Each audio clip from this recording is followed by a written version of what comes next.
और इस बीच बड़ी खबर, जब मशरिक़ वस्ता में हालात थोड़े से बेहतर होते नज़र आ रहे हैं, इसी बीच आपको बता दें कि दुबई से बहुत बड़ी खबर आ रही है, जहां पर दुबई में एक के बाद कई ज़ोरदार धमाके हुए हैं। जी हां, दुबई से बड़ी खबर आ रही है, जहां पर एक के बाद एक तकरीबन 7 ज़ोरदार धमाके हुए हैं। लेकिन बड़ा सवाल ये कि आखिर ये धमाके कहां से हुए हैं, किसने ये धमाके किए हैं, या इस धमाके के पीछे दरअसल मंशा क्या कुछ है। क्योंकि जो धमाके किए गए हैं, ये एक के बाद एक 7 धमाके हुए हैं। इन धमाकों की तफसील हालांकि अभी पूरी तौर पर निकल कर नहीं आई, लेकिन इतना ज़रूर है कि जब मशरिक़ वस्ता में हालात थोड़े से बेहतर हो रहे हैं, तो आखिर ऐसे वक्त में दुबई में ये किसकी तरफ से ये हमले किए गए हैं। क्या ये हमले ईरान के इशारे पर किए गए हैं, क्या अमेरिका की तरफ से ये हमले किए गए, या फिर मशरिक़ वस्ता में किसी और ग्रुप का हाथ इन हमलों के पीछे है, या फिर इजराइल ने ये बड़े हमले किए हैं। आखिर ये हमले किए किसकी तरफ से गए हैं, अभी किसी ने इन हमलों की जिम्मेदारी कबूल नहीं की है। लेकिन थोड़ा आप तसव्वुर कीजिए कि दुनिया की मसरूफ़ तरीन जो बंदरगाह है दुबई में, उस पर ये हमले किए गए हैं और ताबड़तोड़ 7 बड़े धमाके किए गए हैं इस हमले के ज़रिए से। और उसके बाद पूरा जो खलीजी ममालिक हैं, उनमें एक तरह से हलचल तेज़ हो गई है। सवाल यह उठ रहा है कि जब मशरिक़ वस्ता में हालात बेहतर हो रहे हैं, जब शोले के धुएँ जो हैं वो अब एक तरह से थमने से लगे हैं, जब ड्रोन और मिसाइलों की घनगरज अब थमने से लगी है, तो खलीजी ममालिक पर आखिर अब किसकी नज़र लग गई है, या फिर मशरिक़ वस्ता की ये जो लड़ाई है अब खलीजी ममालिक में भी एक तरह से दाखिल हो रही है। खलीजी ममालिक तक भी अब ये जंग एक तरह से बढ़ने जा रही है। क्योंकि दुबई में जिस तरह से एक के बाद एक ये धमाके हुए हैं, इन धमाकों पर अब कई तरह के सवाल उठ रहे हैं। पूरे खलीजी ममालिक में और पूरे इस खित्ते में अब एक तरह से हलचल काफ़ी ज़्यादा तेज़ हो गई है। आपको बताते चलें कि मशरिक़ वस्ता की जंग क्या वाकई में अब खलीजी ममालिक तक पहुँच रही है। क्या जो मशरिक़ वस्ता की जंग का दायरा है वो और ज़्यादा वसी होता जा रहा है। क्योंकि मीडिया रिपोर्ट्स के मुताबिक दुबई के जबल अली इलाके में, और इस इलाके को भी आप देखिए, जबल अली जिस इलाके की हम बात कर रहे हैं, जहां पर ये 7 धमाके एक के बाद हुए हैं, और ये धमाके ऐसी नौयत के थे कि पूरा का पूरा इलाका दरअसल दहल गया है। दुनिया की मसरूफ़ तरीन जो बंदरगाह है उस पर दरअसल ये अटैक किया गया है। यानी दुबई का जो दिल है, जो सनती जो पूरा ये इलाका है, वहाँ पर ये बड़ा हमला किया गया, बड़े धमाके किए गए हैं। दरअसल मीडिया रिपोर्ट्स के मुताबिक दुबई के जबल अली इलाके में, जो दरअसल मुत्तहदा अरब अमारात की सबसे अहम तिजारती बंदरगाहों में शुमार होता है, यहाँ पर ये हमले किए गए हैं।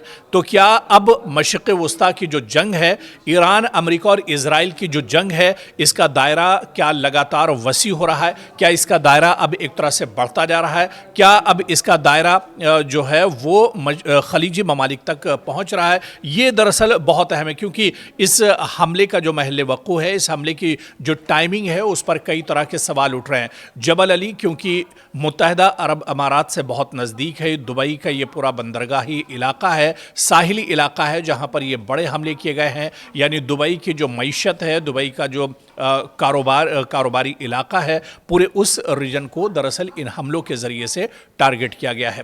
इस हमले के बाद दरअसल कई तरह के सवाल उठ रहे हैं, क्योंकि एक तरफ जहां मशरिक़ वस्ता में ईरान और अमेरिका के दरमियान अब ये कहा जा रहा है कि बातचीत का दौर शुरू हो सकता है, आने वाले कुछ दिनों में बातचीत हो सकती है। एक बार फिर से अमेरिका और ईरान बातचीत की टेबल पर आ सकते हैं, मेज़ पर आ सकते हैं। लेकिन उसी वक्त खलीजी मुल्क दुबई में ये बड़ा हमला होता है और एक के बाद एक 7 बड़े धमाके होते हैं। तो ऐसे में क्या ये धमाके आने वाले दिनों में जो बातचीत होने वाली है अमेरिका और ईरान के दरमियान, उसमें भी खलल डाल सकते हैं, उसमें भी एक बड़ी रुकावट पैदा हो सकती है। क्योंकि जिस तरह से हालिया दिनों बयानात आ रहे हैं, चाहे अमेरिका की तरफ से हो या फिर ईरान की तरफ से बयानबाजी हो, दोनों जो फ़रीक हैं वो एक तरह से बातचीत के लिए मुस्बत रुख एक तरह से दे चुके हैं, और वो अब बातचीत करने के लिए एक तरह से तैयार हैं। लेकिन जो टाइमिंग दुबई में हमलों की है, जबल अली बंदरगाह पर जो हमले किए गए हैं, इसके बाद क्या ये बातचीत की जो क़यासाराइयाँ हैं, जो पेशरफ्त है, उस पर क्या किसी तरह के मनफी असरात पड़ सकते हैं आने वाले दिन? क्या ये बातचीत पटरी से उतर सकती है? क्या दोनों फरीक अब बातचीत करने से पहले अब इन हमलों के बारे में भी एक तरह से गौर व फिक्र करेंगे? क्योंकि ये वाक़या ऐसे वक्त में पेश आया है जब ईरान, अमेरिका और इजराइल के दरमियान कशीदगी अपने उरूज पर एक तरह से थी, लेकिन अब ये कशीदगी कम हो रही थी और अब बातचीत के रास्ते एक तरह से तलाश किए जा रहे थे।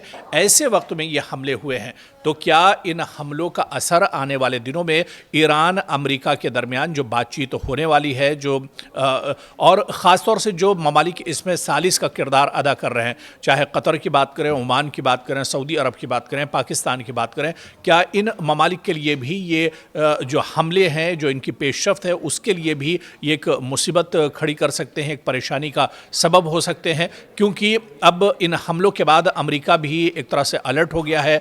ईरान भी अब इन हमलों के बाद दरअसल सोच रहा है कि बातचीत किस तरह से बातचीत के टेबल पर आया जा सकता है, क्योंकि इन हमलों को लेकर जो शक की जो सुई है वो दरअसल ईरान की तरफ जा रही है। हालांकि अभी IRGC या फिर ईरान और तेहरान की तरफ से इस पर कोई बयान इन हमलों को लेकर नहीं आया है। सबसे पहला जो बड़ा सवाल कि ये हमले आखिर किसने किए हैं, किसकी तरफ से ये हमले कराए गए हैं, और जो टाइमिंग है वो दरअसल दूसरा बड़ा सवाल कि टाइमिंग को देखते हुए ये कहा जा सकता है कि क्या अमेरिका और ईरान की बातचीत को पटरी से उतारने के लिए ये बड़े हमले किए गए हैं। आने वाले दिनों में जब तहकीकात होगी, जब बातचीत आगे बढ़ेगी और इसमें जब छानबीन की जाएगी इन हमलों के पीछे, तो जबल अली बंदरगाह पर किसने हमले किए हैं, उसकी मंशा क्या कुछ थी, वो तमाम चीज़ें निकल कर ज़रूर सामने आएंगी। लेकिन हालिया दिनों अमेरिका और ईरान के दरमियान जो बातचीत हो रही है, जो पेशरफ्त हो रही है, क्या इसमें किसी तरह की